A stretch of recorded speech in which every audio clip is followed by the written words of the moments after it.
आप सभी को नमस्ते और स्वागत करता हूं 10वीं कक्षा के 11वां पद्य पाठ समय की पहचान के लिए। तो चलिए आज हम समय की पहचान पद्य के बारे में अधिक जानकारी प्राप्त करने के लिए थोड़ा सा कोशिश करेंगे। तो पहला, इस पद्य में जाने से पहले हम सामान्य उद्देश्यों के बारे में थोड़ा जानकारी प्राप्त करेंगे। आप सबको मालूम हुआ होगा कि सामान्य उद्देश्य यह है भाषा कौशलों का विकास करना। हमें जो भाषा कौशल होते हैं उसको हम विकास करना चाहिए। वो भाषा कौशल कौन कौन से हैं? यहां पर आप देख रहे हैं कि लिसनिंग, स्पीकिंग, रीडिंग और राइटिंग, हिंदी में सुबोपली संक्षिप्त रूप में कह सकते हैं। सुनना, बोलना, पढ़ना और लिखना, ये बहुत ही महत्वपूर्ण अंश है। इसके साथ साथ हमारे पूर्व ज्ञान की जांच भी होना चाहिए और हिंदी भाषा के प्रति रुचि उत्पन्न भी होना चाहिए और इसके साथ साथ चारित्रिक विकास भी होना चाहिए। यह है सामान्य उद्देश्य। इसके बाद हम विशिष्ट उद्देश्यों के बारे में भी थोड़ा सा जानकारी प्राप्त करेंगे। पहला है समय अधिक महत्वपूर्ण होता है। खास करके इस पद्य भाग से हम यह सीख सकते हैं कि समय बहुत ही महत्वपूर्ण होता है। कैसे? इस पद्य के द्वारा हम थोड़ा सा जानकारी प्राप्त करने के लिए कोशिश करेंगे। और समय बहुत ही अनमोल है। ಸಮಯ ಬಹಳ ಅಮೂಲ್ಯವಾದದ್ದು, ಬೆಲೆ ಕಟ್ಟಲಿಕ್ಕೆ ಆಗದೆ ಇರುವಂತದ್ದು। ಮುಂದೆ भारत के महान विभूतियों के बारे में भी थोड़ा सा जानकारी प्राप्त करेंगे। ಯಾರೇ ಮಹಾನ್ ಪುರುಷರು ಅಂತ ನಾವು ಕರಿತೀವಲ್ಲ, ಅವರೆಲ್ಲರೂ ಕೂಡ ಸಮಯಕ್ಕೆ ಮಹತ್ವ ಕೊಟ್ಟಿದ್ರಿಂದಲೇ ಅವರು ಮಹಾನ್ ಪುರುಷರಾಗಿದ್ದಾರೆ। ಅದನ್ನು ನಾವು ಒಂದಿಷ್ಟು सूक्ष्मವಾಗಿ ಗಮನಿಸೋಣ। ಮತ್ತೆ छात्रों के मन में समय का महत्व के बारे में जागृत करना ಮತ್ತು ನಿಮ್ಮಲ್ಲಿ ಸಮಯದ ಮಹತ್ವದ ಬಗ್ಗೆ ಒಂದಿಷ್ಟು ಜಾಗೃತಿಯನ್ನು ಉಂಟು ಮಾಡುವಂಥದ್ದು ಈ ಪದ್ಯ ಭಾಗದ ಒಂದು ವಿಶಿಷ್ಟ ಉದ್ದೇಶಗಳು।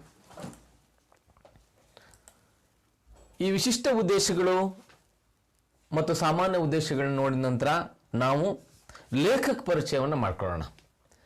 ಈ ಪದ್ಯ ಭಾಗವನ್ನು ಬರೆದಿರುವಂಥವರು ಶ್ರೀ ಸಿಯಾರಾಮ್ ಶರಣ ಗುಪ್ತಜಿ। ಶ್ರೀ ಸಿಯಾರಾಮ್ ಶರಣ गुप्त जी ಅವರ ಪರಿಚಯ ಹೇಗಿದೆ? कवि सियाराम शरण गुप्त का जन्म 4 सितंबर 1895 को मध्य प्रदेश के झांसी के चिरगांव में हुआ था। कवि सियाराम शरण गुप्ता ಅವರ ಜನ್ಮ 4ನೇ ತಾರೀಕು ಸೆಪ್ಟೆಂಬರ್ ತಿಂಗಳು 1895ರಲ್ಲಿ ಮಧ್ಯಪ್ರದೇಶದ ಝಾನ್ಸಿ ಜಿಲ್ಲೆಯ ಚಿರ್ಗಾಂವ್ ಅನ್ನುವಂಥ ಹಳ್ಳಿನಲ್ಲಿ ಆಗಿತ್ತು। पिता का नाम सेठ रामचरण कनकने, ತಂದೆ ಹೆಸರು सेठ रामचरण कनकने ಅವರು। और माता का नाम कौशल्याबाई था, ತಾಯಿ ಹೆಸರು कौशल्याबाई ಆಗಿತ್ತು। ये हिंदी के राष्ट्रकवि मैथिली शरण गुप्त जी के अनुज थे। ಇವರು ಹಿಂದಿಯ ರಾಷ್ಟ್ರಕವಿ ಅಂತ ಕರೆಸಿಕೊಳ್ತಾ ಇರುವಂತಹ ಮೈಥಿಲಿ ಶರಣಗುಪ್ತ ಅವರ ಅನುಜ ಅಂದ್ರೆ ಸಹೋದರರಾಗಿದ್ದರು ಅಂತೇಳಿ। ನೀವು ಈಗಾಗಲೇ ಮೈಥಿಲಿ ಶರಣಗುಪ್ತ ಅವರ ಬಗ್ಗೆ 9ನೇ ತರಗತಿಯಲ್ಲಿ ಒಂದು ಪದ್ಯ ಇದೆ, ಜಯ ಜಯ ಭಾರತ್ ಮಾತಾ ಅನ್ನುವಂಥ ಮೊದಲನೇ ಪದ್ಯ, ಅಲ್ಲಿ ಅವರ ಬಗ್ಗೆ ಹೆಚ್ಚಿನ ಮಾಹಿತಿಯನ್ನು ನೀವು ತಿಳ್ಕೊಂಡಿದ್ದೀರಿ। ಹಿಂದಿ ಸಾಹಿತ್ಯದಲ್ಲಿ ಅತ್ಯಂತ ಮಹತ್ವಪೂರ್ಣವಾದಂಥ ಸ್ಥಾನವನ್ನು ಪಡೆದುಕೊಂಡಿರುವಂಥವರು ಮೈಥಿಲಿ ಶರಣಗುಪ್ತ ಅವರು। ಅವರ ಸಹೋದರ ಸಿಯಾರಾಮ್ ಶರಣ गुप्ता ಅವರು। ಮುಂದುವರೆದು ಇವ್ರ ಪರಿಚಯನ प्रारंभिक शिक्षा के बाद घर पर ही उन्होंने गुजराती, अंग्रेजी तथा उर्दू भाषा सीखी। ಪ್ರಾರಂಭಿಕ ಶಿಕ್ಷಣದ ನಂತರ ಇವರು ಮನೆಯಲ್ಲಿಯೇ ಗುಜರಾತಿ ಭಾಷೆಯನ್ನ, ಇಂಗ್ಲಿಷ್ ಭಾಷೆಯನ್ನ ಮತ್ತು ಉರ್ದು ಭಾಷೆಯನ್ನ ಕಲಿತರು। 1929 में महात्मा गांधी जी के संपर्क में आकर वार्धा में रहे।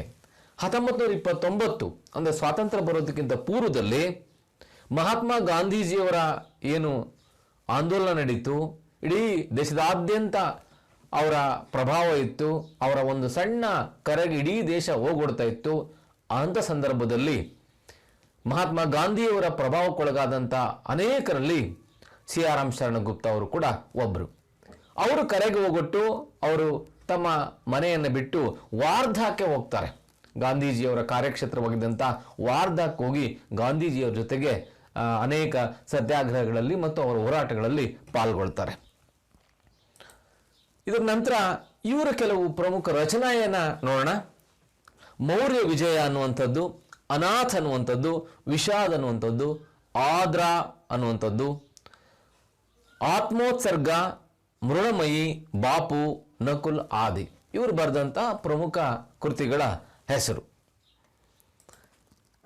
ಇಷ್ಟು ನೋಡಿದ ಮೇಲೆ ಇವರು ದೀರ್ಘಕಾಲೀನ ಸಾಹಿತ್ಯ ಸೇವಾ ಕೇಳಿಗೆ ಇವರ ದೀರ್ಘಕಾಲೀನ ಸಾಹಿತ್ಯ ಸೇವೆಗಾಗಿ ಉನ್ಹೆ ನಾಗರಿ ಪ್ರಚಾರಣಿ ಸಭಾ ವಾರಣಾಸಿ, ಕಾಶಿ ಅಥವಾ ವಾರಣಾಸಿ ಬನಾರಸ್ ಅಂತ ನಾವೇನು ಕರಿತೀವಿ, ಅಲ್ಲಿ ನಾಗರಿ ಪ್ರಚಾರಣಿ ಸಭಾ ಅನ್ನುವಂಥ ಒಂದು ಸಂಸ್ಥೆ ಇದೆ.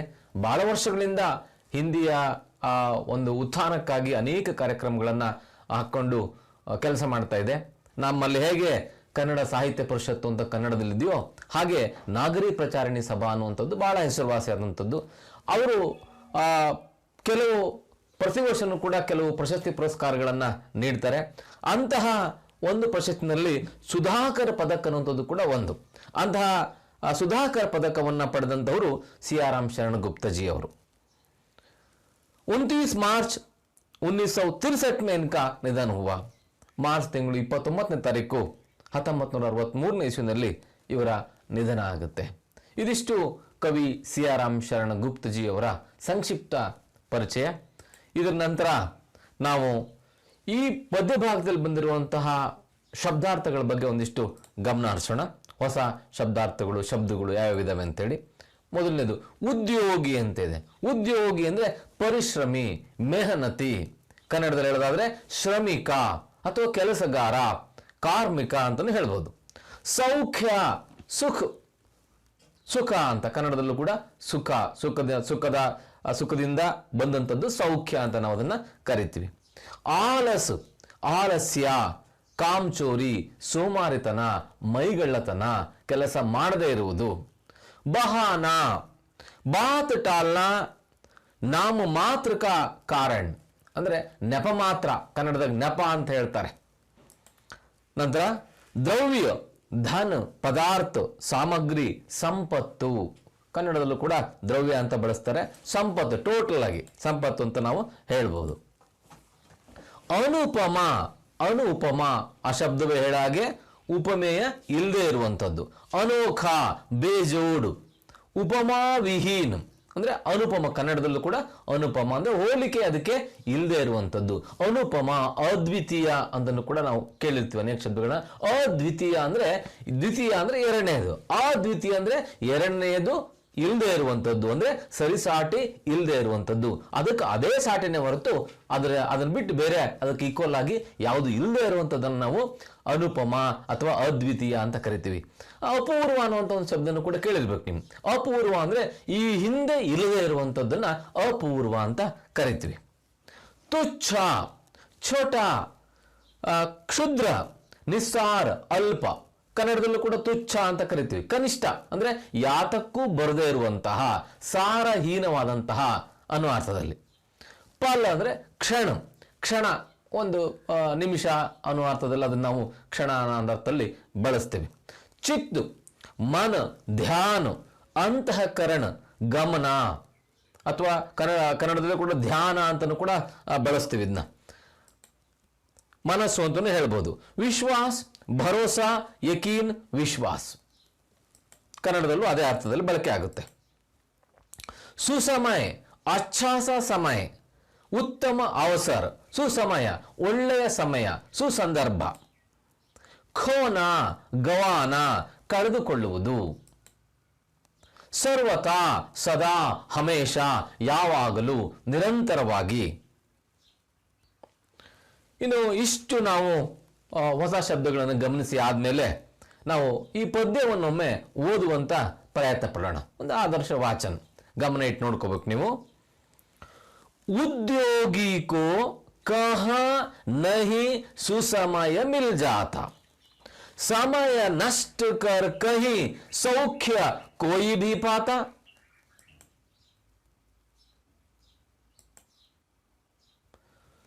आलस ही यह करा रहा है सभी बहाने, जो करना है करो अभी, कल हो क्या जाने. पा सकते फिर नहीं कभी तुम इसको खोके, चाहो तुम क्यों नहीं चक्रवर्ती भी होके.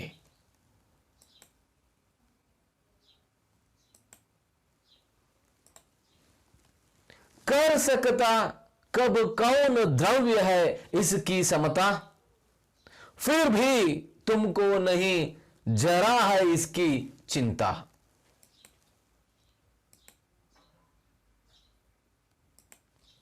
समय ईश का दिया हुआ अति अनुपम धन है, यही समय ही अहो तुम्हारा शुभ जीवन है. तुच्छ कभी तुम नहीं एक पल को भी जानो, पल पल से ही बना हुआ जीवन को मानो.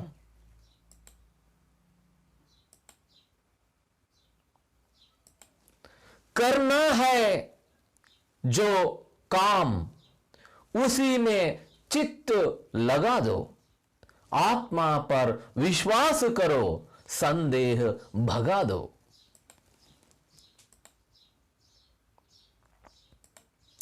ऐसा सुसमय भला और कब तुम पाओगे, खोकर पीछे इसे सर्वथा ಪಚತಾವೋಗೆ. ಇದೊಂದು ಮಾಡೆಲ್ ರೀಡಿಂಗ್ ಅಂತ ಭಾವಿಸ್ಕೊಳ್ಳೋಣ. ಮೊದಲು ಇದನ್ನು ನಾವು ಅಕ್ಷರಗಳನ್ನು ಕೂಡಿಸ್ಕೊಂಡು ಓದುವಂಥ ಪ್ರಯತ್ನವನ್ನು ಮಾಡಬೇಕು. ಆ ನಂತರ ನಾವು ಒಂದು ಹಾಡುವಂಥ ಪ್ರಯತ್ನವನ್ನು ಕೂಡ ಮಾಡ್ಬೋದು ಕಾಣಿಸ್ತದೆ. ನನಗೆ ಭಾಳ ಚೆನ್ನಾಗಿ ಏನು ಹಾಡೋಕ್ಕೆ ಬರೋದಿಲ್ಲ, ಆದರೂ ಒಂದು ಸಣ್ಣ ಪ್ರಯತ್ನವನ್ನು ಮಾಡ್ತೀನಿ.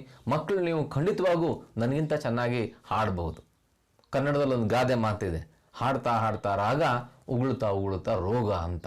ಹಾಗೆ ನೀವು ಪ್ರಯತ್ನ ಪಟ್ಟರೆ ಖಂಡಿತವಾಗೂ ಕೂಡ ಆ ಒಂದು ಅದ್ಭುತವಾದಂಥ ಒಂದು ಧ್ವನಿಯನ್ನು ಇಂಥ ಪದ್ಯಗಳಿಗೆ ಕೊಡುವಂಥ ಪ್ರಯತ್ನವನ್ನು ನೀವು ಮಾಡ್ಬೋದು. ನಿಮಗೆ ಗೊತ್ತಿರಬೇಕು, ಖ್ಯಾತ ಹಿನ್ನೆಲೆ ಗಾಯಕ ಮತ್ತು ಅನೇಕ ದಾಖಲೆಗಳನ್ನು ಮಾಡಿದಂಥ SP ಬಾಲಸುಬ್ರಹ್ಮಣ್ಯ ಅವರು ಶಾಸ್ತ್ರೀಯ ಸಂಗೀತ ಕಲಿತಿರಲಿಲ್ಲ ಅನ್ನುವಂಥದ್ದು. ಅವರು ಹಾಡ್ತಾ ಹಾಡ್ತಾನೆ ಆ ಇಡೀ ಸಂಗೀತ ಕ್ಷೇತ್ರದಲ್ಲಿ ಅಜರಾಮರರಾಗಿ ಉಳ್ಕೊಂಡಿರೋದು ಗೊತ್ತಿದೆ ನಿಮಗೆ. ಡಾಕ್ಟರ್ ರಾಜ್ಕುಮಾರ್ ಕೂಡ ಅಷ್ಟೇ, ಅವರು ಶಾಸ್ತ್ರೀಯ ಹಾಡುಗಾರರಲ್ಲ, ಕಲಿತಂಥವರಲ್ಲ. ಹಾಗಾಗಿ ಅಭ್ಯಾಸ ಮಾಡಿದರೆ ಯಾರಿಗಾದರೂ ಕೂಡ ಅದು ಸಾಧ್ಯ ಆಗುತ್ತೆ. ನಿರಂತರ ಅಭ್ಯಾಸ ಬಹಳ ಮುಖ್ಯ.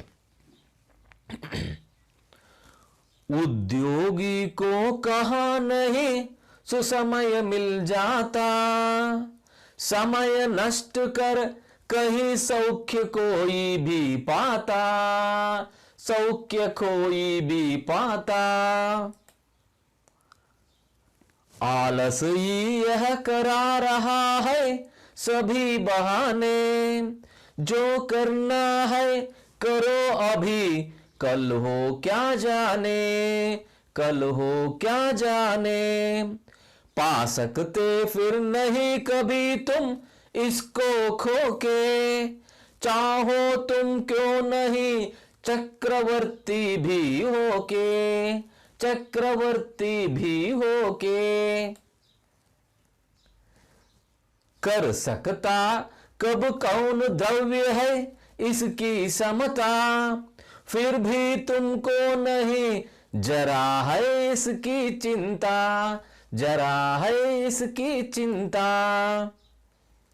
समय ईश्वर का दिया हुआ अति अनुपम धन है, यही समय ही अहो तुम्हारा शुभ जीवन है, शुभ जीवन है. तुच्छ कभी तुम नहीं एक पल को भी जानो, पल पल से ही बना हुआ जीवन को मानो, जीवन को मानो। करना है जो काम उसी में चित्त लगा दो, आत्मा पर विश्वास करो, संदेह भगा दो, संदेह भगा दो। ऐसा सुसमय भला और कब तुम पाओगे, खोकर पीछे इसे सर्वथा पछताओगे, सर्वथा पछताओगे।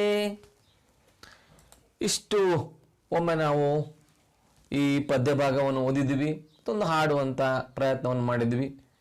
ಕವಿ ಪರಿಚಯ ಸಿಯಾರಾಮ್ ಶರಣಗುಪ್ತ ಅವರ ಪರಿಚಯವನ್ನು ಮಾಡಿಕೊಳ್ಳುವಂಥ ಪ್ರಯತ್ನ ಮಾಡಿದ್ವಿ ಮತ್ತು ಈ ಪದ್ಯದಲ್ಲಿ ಬಂದಂಥ ಹೊಸ ಶಬ್ದಗಳ ಪರಿಚಯವನ್ನು ಮಾಡಿಕೊಳ್ಳುವಂಥ ಪ್ರಯತ್ನವನ್ನು ಮಾಡಿದ್ವಿ. ನೀವು ಇದನ್ನು ಮತ್ತೆ ಮತ್ತೆ ಒಂದು 3-4 ಬಾರಿ ಓದ್ಕೋಬೇಕು, ಒಂದು 4-5 ಸಾರಿ ಹಾಡುವಂಥ ಪ್ರಯತ್ನವನ್ನು ಮಾಡಬೇಕು. ಇದರ ನಂತರ ನಾವು ಮುಂದೆ ಈ ಪದ್ಯ ಭಾಗದ ವಿಶ್ಲೇಷಣೆಯನ್ನು ನೋಡೋಣ. ಅಲ್ಲಿವರೆಗೂ ನಮಸ್ತೆ.